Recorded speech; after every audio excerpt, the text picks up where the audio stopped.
If City aren't charged, I can't watch football anymore. I don't blame you. I don't blame you, because you've probably seen some of the evidence. Some people will have dug a bit deeper, seen more. I don't know, man. It hurts, Jack, doesn't it? Just seeing them week after week, these people get away with it. It's, yeah, it hurts. Look at German football now. That's restoring my faith. You've seen the protests at pretty much every game. I even clipped up for you here something to say remote control cars equipped with flares were used as part of a fan protest in Bundesliga 2 game between Rostock and Hamburg. That's restoring my faith, because they're speaking out. They're standing up again. We need to do the same as fans, because the refereeing situation in the Premier League is nothing short of a disgrace. And I am for 1 second trying to say like it's a cartel against Liverpool. It's just a bunch of shit officials who get away with constant errors and nobody holds them to account. And it's suffering and it's impacting the league, and I don't know how we save it at this point, but it's a joke.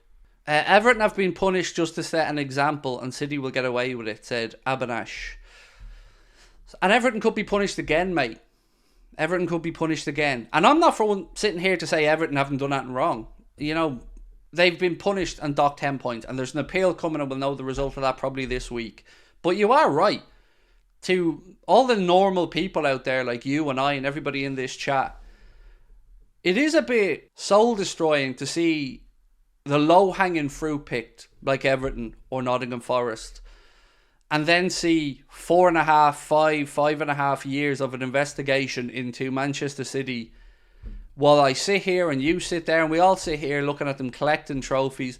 And do you know what's going to happen? The whole aim of this process is to get to the point where we're desensitized to it. That it's dragged on so long that City winning stuff becomes the norm, and then we get tricked into believing that they're now self-sustaining, that they're now doing everything by the book. You can't ignore how they got to that position. You can't ignore how they went from a club that was nowhere near success to all of a sudden this influx of money. Years go by with court cases and appeals and fines and all this other stuff as they drag it out and out and out. And now we all go, but they make a load of money every year because they're winning Champions Leagues and they're winning Premier Leagues. But how did you get there? How did you get to that point? That's the part that we cannot forget. Because that's the time game. That's all it's about, is desensitizing us until we all either feel too tired to fight against it anymore, or we just accept it as, oh, well, they are now making money and they are doing this. But they got there. How did they get there? That's what we can't forget. How did they get to the powerful position that they're now in?